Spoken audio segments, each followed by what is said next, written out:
तहरीक इंसाफ को आज बड़ी अदालती और सियासी कामयाबी मिली है, जिसके साथ ही तहरीक इंसाफ की पार्लिमानी सियासत में वापसी भी हो गई है, जबकि हुकूमत की 2/3 अक्सरियत का इम्कान खत्म हो गया है। आज सुप्रीम कोर्ट ने न सिर्फ मखसूस नशिस्तों के केस में इलेक्शन कमीशन और पेशावर हाई कोर्ट के फैसलों को कलअदम करार दिया है, बल्कि कौमी असम्बली में 39 अराकीन को फौरी तौर पर तहरीक इंसाफ के अराकीन करार दे दिया है, जबकि 41 अराकीन को वक्त दिया है कि वो चाहें तो 15 दिन के अंदर तहरीक इंसाफ से अपनी वाबस्तगी जाहिर कर सकते हैं और फिर 7 दिन में इलेक्शन कमीशन तहरीक इंसाफ से कहेगा कि वो 15 दिन के अंदर तस्दीक करे कि ये रुकन असेंबली हमारा ही उम्मीदवार था, और इसके बाद इलेक्शन कमीशन उन्हें तहरीक इंसाफ के अराकीन डिक्लेयर करेगा और फिर इन नशिस्तों के तनासुब से तहरीक इंसाफ को मखसूस नशिस्तें दी जाएंगी, जिसके बाद तहरीक इंसाफ कौमी असम्बली में सबसे बड़ी पार्लिमानी जमात बन सकती है, क्योंकि उसके अराकीन 108 से ज़ायद हो सकते हैं, जबकि नून लीग के पास 108 नशिस्तें हैं, मगर नून लीग के हुक्मरान इत्तेहाद के पास मजमूई तौर पर 209 नशिस्तें हैं। इसलिए हुकूमत को ऐवान में अक्सरियत तो हासिल रहेगी, मगर 2/3 अक्सरियत नहीं मिल सकेगी। आज के ऑर्डर ऑफ द कोर्ट के मुताबिक सुप्रीम कोर्ट के 13 रुकनी फुल कोर्ट के 8 जजेस ने अक्सरियत से फैसला सुनाया है। अक्सरियती फैसला सुनाने वाले जजेस में justice Mansoor Ali Shah, justice Munib Akhtar, justice Mohammad Ali Mazhar, justice Ayesha Malik, justice Syed Hasan Azhar Rizvi, justice Shahid Waheed और जस्टिस इरफान सादत खान शामिल हैं, जबकि जस्टिस जमाल मंदूखेल ने अलग फैसला लिखा है, जिससे चीफ जस्टिस काजी फाइजा ने इत्तफाक किया है। इसके अलावा जस्टिस याया अफरीदी ने अक्सरियती फैसले से इख्तलाफ करते हुए अलग फैसला लिखा है, जबकि जस्टिस अमीनुद्दीन खान ने इलेक्शन कमीशन और पेशावर हाई कोर्ट के फैसलों को बरकरार रखा है, जिससे जस्टिस नईम अख्तर अफगान ने भी इत्तफाक किया है। इन सारे फैसलों की तफसीली वजूहात बाद में जारी की जाएंगी। तहरीक इंसाफ फैसले को तवक्कात से बढ़कर रिलीफ करार दे रही है और खुद इमरान खान ने इस फैसले पर रद्द-ए-अमल देते हुए इलेक्शन कमीशन पर तहफ़्फ़ुज़ात का इजहार किया है। चीफ इलेक्शन कमिश्नर और इलेक्शन कमीशन के अराकीन से इस्तीफ़े का मुतालबा कर दिया है, मगर साथ ही चीफ जस्टिस काजी फाइजा से कहा है कि वो मुझसे और तहरीक इंसाफ से मुताल्लिक़ केसेस से खुद को अलग करें। मगर दिलचस्प बात यह है कि आज के फैसले में अक्सरियती जजेस में जस्टिस मोहम्मद अली मजहर भी शामिल हैं, जो चीफ जस्टिस के साथ उस बेंच का हिस्सा थे जिसने तहरीक इंसाफ के इंट्रा पार्टी इलेक्शन को कलअदम करार देने का इलेक्शन कमीशन का फैसला बरकरार रखा था, जिसके नतीजे में तहरीक इंसाफ से उसका इंतखाबी निशान बल्ला छिन गया था। जबकि आज चीफ जस्टिस काजी फाइसा ने जस्टिस जमाल मंदूखेल के उस अक़लियती फैसले से इत्तफाक किया है, जिसमें तहरीक इंसाफ को बल्ले का निशान ना मिलने के बावजूद पार्लिमानी पार्टी करार दिया गया है। यानी तहरीक इंसाफ को पार्टी मानने का फैसला 13 में से 11 जजेस की अक्सरियत ने दिया है, जिनमें चीफ जस्टिस काजी फाइजा और जस्टिस जमाल मंदूखेल भी शामिल हैं। और इसका मतलब यह है कि अगर फैसला वही होता जो जस्टिस जमाल मंदूखेल जस्टिस काजी फाइजा ने दिया है और बाकी 8 जजेस ने भी इससे इत्तफाक किया होता, तो भी हुकूमत 2/3 मेजॉरिटी से महरूम हो जाती, तो भी तहरीक इंसाफ की कौमी असम्बली में वापसी हो जाती और हुकूमत क्योंकि कोई भी आईनी तरमीम करने के काबिल ना रहती, जिसकी बहुत ज़्यादा कयास राइयाँ की जा रही थी कि हुकूमत क्योंकि जजेस को एक्सटेंशन देना चाहती है, चीफ जस्टिस की जो मुद्दत है उसका 3 साल के लिए तयन करना चाहती है, इसलिए इन खदशात का इज़हार किया जा रहा था। जबकि 8 जजेस के मुख्तसर अक्सरियती फैसले के मुताबिक मखसूस नशिस्तों से मुताल्लिक 25 मार्च 2024 को जारी किया गया पेशावर हाई कोर्ट के फुल कोर्ट बेंच का फैसला कलअदम करार दिया जाता है, जबकि 1 मार्च 2024 को जारी किया गया इलेक्शन कमीशन का फैसला आइन के खिलाफ और कानूनी इख्तियार के बगैर है और यह फैसला कोई कानूनी असर नहीं रखता। साथ ही इलेक्शन कमीशन के वो नोटिफिकेशंस जिनके ज़रिए मज़कूरा अफराद को कौमी और सूबाई असम्बलियों में ख़वातीन और अक़लियतों की मखसूस नशिस्तों पर कामयाब करार दिया गया, उन नोटिफिकेशंस को गैर आइनी और कानूनी इख्तियार के बगैर करार दिया जाता है। साथ ही उन नोटिफिकेशंस को 6 मई 2024 की तारीख से मनसूख किया जाता है, जिस वक्त सुप्रीम कोर्ट ने इस केस में अपीलों पर उबूरी हुक्मनामा जारी किया था। फैसले के मुताबिक यह करार दिया जाता है कि इंतखाबी निशान का ना होना या ना दिया जाना किसी भी तरह से किसी सियासी जमात के इंतखाबात में हिस्सा लेने और अपने उम्मीदवार खड़े करने के आइनी और कानूनी हुकूक को मुतासिर नहीं करता, चाहे आम इंतखाबात हों या ज़िमनी इंतखाबात हों। इलेक्शन कमीशन की आइनी जिम्मेदारी है कि वो इसी के मुताबिक काम करे और तमाम कानूनी दफ़ात की तशरीह और उनका इतलाक़ करे। फैसले के मुताबिक आइन के आर्टिकल 51 की शिक 6 के पैराग्राफ डी और ई और आर्टिकल 106 की शिक 3 के पैराग्राफ सी के मायनों में पाकिस्तान तहरीक इंसाफ सियासी जमात थी और सियासी जमात है, जिसने 2024 के आम इंतखाबात में कौमी असम्बली और सूबाई असम्बलियों में जनरल नशिस्तें जीती हैं। मज़कूरा अपीलों की समाअत के दौरान 27 जून को इलेक्शन कमीशन के वकील ने अदालत के सामने कौमी असम्बली के 80 अराकीन की एक लिस्ट रखी, जिनमें इलेक्शन से मुतालिक तफसीलात दर्ज थी। इलेक्शन कमीशन के वकील ने वाज़े तौर पर कहा कि इलेक्शन कमीशन फराहम किए गए डेटा के साथ खड़ा है और ये लिस्ट 3 कॉलम्स पर मुश्तमिल थी। पहले कॉलम में नामजदगी फॉर्म में उम्मीदवार की जानिब से बयान हल्फी या डिक्लेरेशन दिया गया था, यानी मेरी फलाह पार्टी से वाबस्तगी है, जबकि दूसरे कॉलम में इलेक्शन एक्ट के सेक्शन 66 के मुताबिक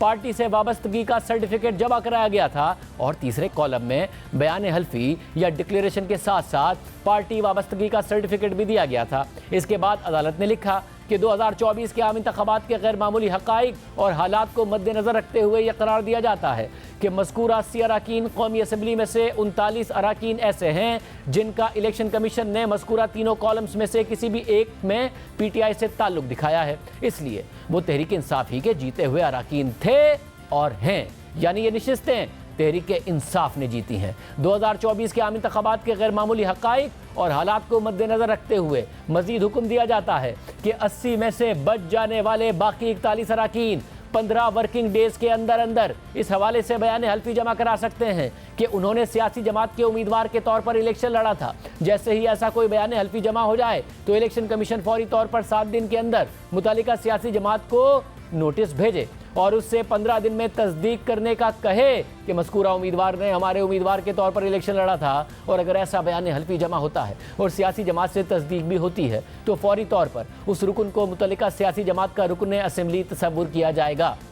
सियासी जमात की जानिब से कन्फर्मेशन फाइल करने की आखिरी तारीख के बाद 7 दिन के अंदर इलेक्शन कमीशन फौरी तौर पर अपनी वेबसाइट पर जीते हुए अराकीन की फहरिस्त शाया करेगा। साथ ही इलेक्शन कमीशन अदालत में अमल दरामद रिपोर्ट भी जमा कराएगा। अदालत ने मजीद लिखा कि तहरीक इंसाफ कौमी असम्बली में ख़वातीन और अक़लियतों की नशिस्तों की हकदार होगी। तहरीक इंसाफ इस हुक्मनामे के बाद 15 वर्किंग डेज़ में मज़कूरा नशिस्तों के लिए कानून के मुताबिक अपने उम्मीदवारों की फहरिस्त जमा कराए। इसके बाद इलेक्शन कमीशन तहरीक इंसाफ की जीती हुई नशिस्तों के तनासुब से मज़कूरा मखसूस नशिस्तों पर अराकीन को नोटिफाई करे। फैसले के मुताबिक मज़कूरा अदालती अहकामात ज़रूरी तब्दीलियों के साथ खैबर पख्तूनख्वा, पंजाब और सिंध असम्बली में मखसूस नशिस्तों के लिए भी लागू होंगे। और अगर इस नुक्ते के हवाले से इलेक्शन कमीशन या तहरीक इंसाफ को किसी वजाहत या ऑर्डर की ज़रूरत हुई तो वो फौरी तौर पर एक मुनासिब दरख्वास्त के ज़रिए अदालत से रुजू कर सकते हैं, जिसे मुनासिब अहकामात और हिदायत के लिए अक्सरियती जजिस के सामने चैम्बर्स में रखा जाएगा। इस फैसले के साथ 39 अराकीन असम्बली की फहरिस्त भी शाया कर दी गई है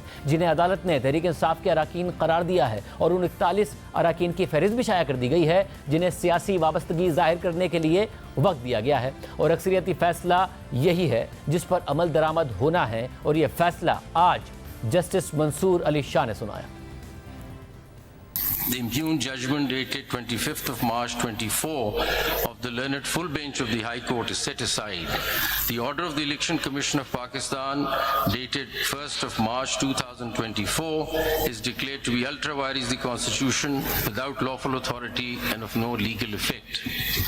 It is declared that the lack or denial of an election symbol does not in any manner affect the constitutional and legal rights of a political party to participate in an election, whether general or by. Pakistan Tehreek-e-Insaf (PTI) was and is a political party which secured or won the two terms being interchangeable general seats in the national and provincial assemblies in the general elections of 2024 as hereinafter provided. The PTI shall be entitled to reserve seats for women and minorities in the National Assembly accordingly. PTI shall, within 15 working days of this order, file its lists of candidates for the said reserved seats, and the provisions of Election Act 2017 and the Election Rules 2017 shall be applied to such lists in such manner as gives effect to this order in full measure. The Commission shall, out of the reserved seats for women and minorities in the National Assembly to which para 3 of this order applies, notify as elected in terms of the Article 51 provisions in relation to PTI for the reserved seats for women and minority in Khyber Pakhtunkhwa, Punjab and Sindh provincial assemblies to which paragraph 3 of this order applies.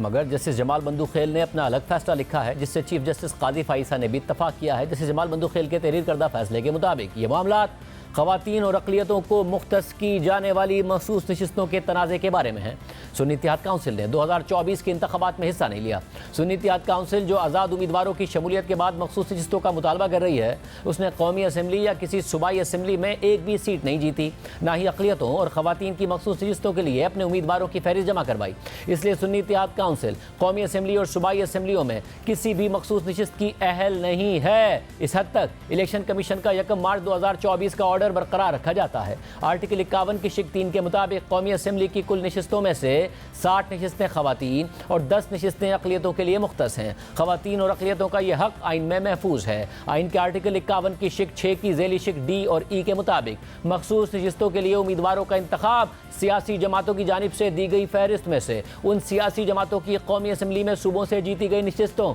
और सूबाई assembly में जीती गई नशिस्तों की मुतनासिब नुमाइंदगी के तहत होगी। इसलिए उन मखसूस नशिस्तों को खाली रखकर उनको अपने इस हक़ से महरूम नहीं रखा जा सकता और आइन के आर्टिकल 224 की शिक 6 के तहत सारी मखसूस नशिस्तों को पुर होना चाहिए। मखसूस नशिस्तों से मुताल्लिक हाई कोर्ट और इलेक्शन कमीशन का फैसला इस हद तक बरकरार रखा जाता है, लेकिन चूंकि इलेक्शन कमीशन ने ये नशिस्तें पीटीआई के जीते गए उम्मीदवारों को नज़रअंदाज करते हुए बाकी सियासी जमातों को दे दी हैं, इसलिए इस नुक्ते की हद तक हाई कोर्ट और इलेक्शन कमीशन का फैसला कलअदम करार दिया जाता है। समाअत के दौरान मालूम हुआ कि कई उम्मीदवारों ने अपने कागजात नामजदगी में पीटीआई से वाबस्तगी का हल्फ लिया था, जिसमें उनका पार्टी रुकनियत का सर्टिफिकेट भी शामिल था। अलबत्ता कुछ उम्मीदवारों ने पार्टी रुकनियत का सर्टिफिकेट नहीं जमा करवाया था, लेकिन चूंकि उन्होंने हल्फ पर कहा था कि वो पीटीआई के मेंबर हैं और वो अपने इस बयान से पीछे नहीं हटे, तो उनको कौमी असम्बली और सूबाई असम्बलियों में पीटीआई का मेंबर ही समझा जाएगा। इलेक्शन कमीशन ने इस अदालत का 13 जनवरी का फैसला,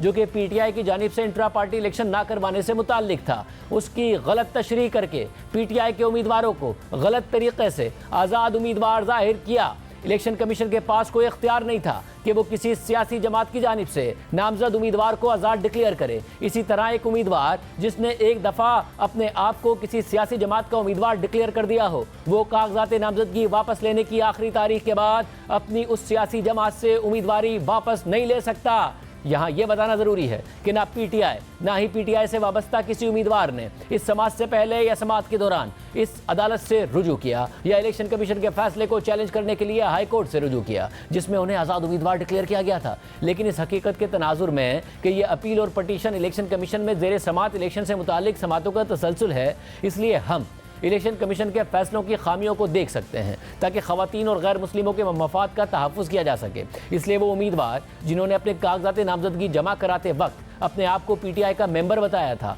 और कागजात नामजदगी वापस लेने की आखिरी तारीख से पहले किसी और सियासी जमात की रुकनियत की कोई दस्तावेज पेश नहीं की थी, उनको पीटीआई की पार्लिमानी पार्टी के तौर पर ही समझा जाना चाहिए था। लेकिन इलेक्शन कमीशन ने ऐसा नहीं किया। नतीजे के तौर पर पार्लिमानी पार्टी के तौर पर पीटीआई मखसूस नशिस्तों की अहल है। इलेक्शन कमीशन को पीटीआई समेत तमाम सियासी जमातों में मखसूस नशिस्तों को दोबारा मुख्तस और तकसीम करना होगा। जैसे जमाल बंदूखेल के फैसले के मुताबिक वो उम्मीदवार जिन्होंने अपने कागजात नामजदगी 24 दिसंबर 2023 तक जमा करवाए थे, जो कि कागजात नामजदगी जमा करवाने की आखिरी तारीख थी, और उन्होंने अपने आप को या तो आज़ाद उम्मीदवार बताया था या कागजात नामजदगी में वो कॉलम खाली छोड़ा था, तो जीतने के बाद वो आज़ाद उम्मीदवार तस्वुर किए जाएंगे। सुन्नी इत्तेहाद काउंसिल एक रजिस्टर्ड सियासी जमात है और कौमी असम्बली और सूबाई असम्बली के किसी भी आज़ाद उम्मीदवार को सुन्नी इत्तेहाद काउंसिल में शमूलियत का हक हासिल है। सुन्नी इत्तेहाद काउंसिल में शमूलियत इख्तियार करने वालों के बारे में तस्वुर किया जाएगा कि उन्होंने अपनी मर्जी से यह किया। किसी उम्मीदवार ने भी ये नहीं कहा कि उन्होंने किसी फैसले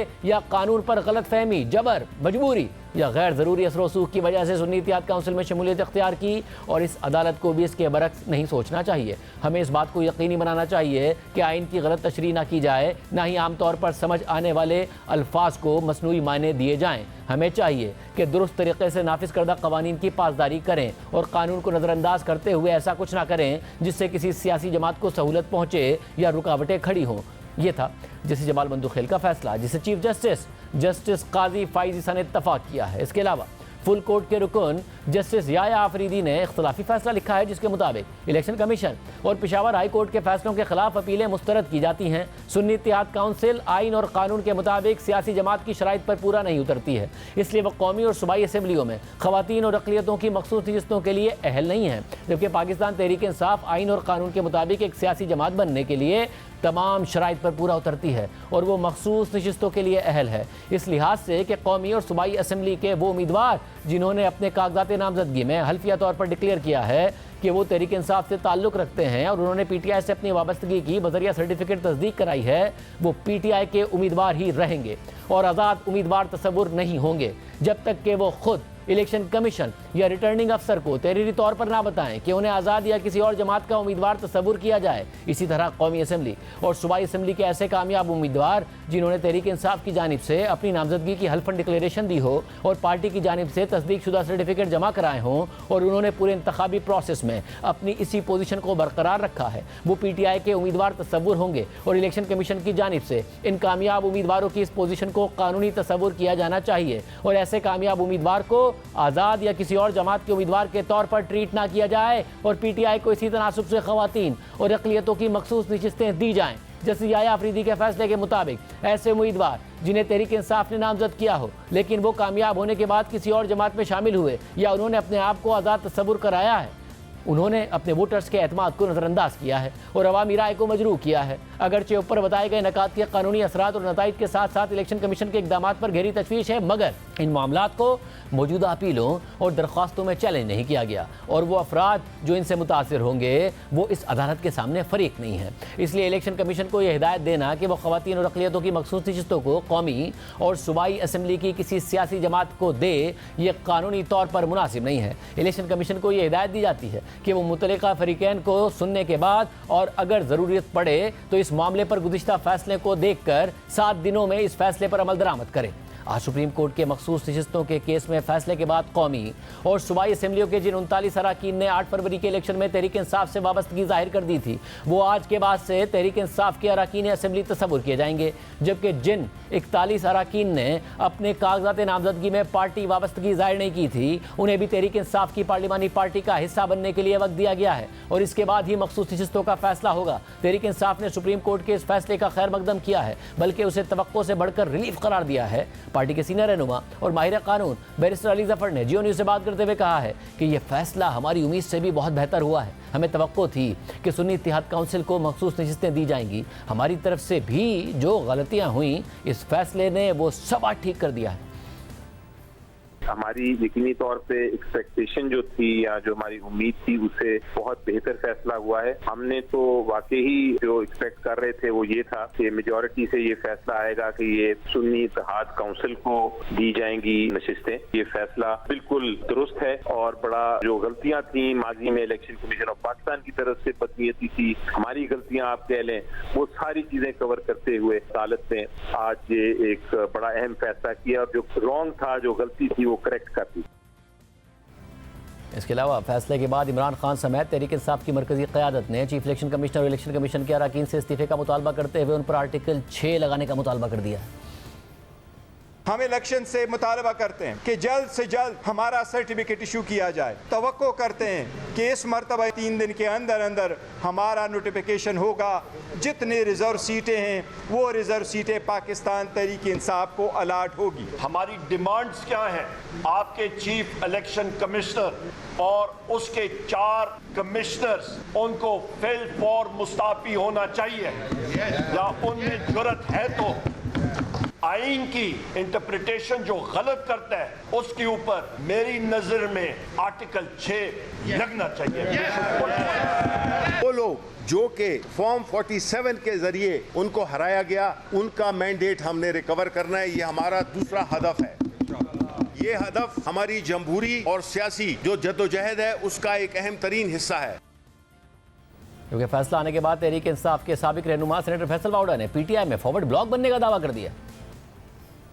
15 दिन के अंदर बहुत सिवियर मजीद फैक्शंस मिलेंगे पीटीआई के अंदर टूट फूट के और एक फॉरवर्ड ब्लॉक उभर के सामने आएगा और वो जब फॉरवर्ड ब्लॉक आएगा तो पीटीआई की मजीद मुश्किलात होंगी और जैसा मैं कहता जा रहा हूँ कि जितना टाइम वो जेल में रहेंगे उतने टाइम तहरीक इंसाफ को फायदा है और वो ये चाहते हैं कि इमरान खान साहब जेल में ही रहे। और अब मजीद जो फैक्शन आएगा और जो फॉरवर्ड ब्लॉक बनेगा इस 15 दिन के अंदर सेनेट के अंदर या रिजर्व सीट के अंदर, वो इतनी बड़ी कॉम्प्लिकेशन क्रिएट कर देगा कि मजीद इसके इतने टुकड़े हो जाएंगे कि संभालना मुश्किल हो जाएगा पीटीआई। फैसले पर हुकूमत का सख्त रद्द-ए-अमल सामने आया है। वफाकी वज़ीर कानून आदम मजीद तारड़ ने प्रेस कॉन्फ्रेंस करते हुए कहा है कि फैसले में तहरीक इंसाफ को रिलीफ दिया गया है, जो इस केस में फरीक ही नहीं है। ऐसा महसूस होता है कि आर्टिकल 51 और आर्टिकल 106 को असर नौ तहरीर किया गया है। जबकि वज़ीर आज़म के सियासी मुशीर राना सनाउल्लाह का कहना है कि सुन्नी इत्तेहाद काउंसिल की दरख्वास्त खारिज हो गई और एक नया फैसला तहरीक इंसाफ के हक में आया है, जो आइन को री राइट करने के मुतरादिफ है। फैसले पर नज़रसानी बनती है।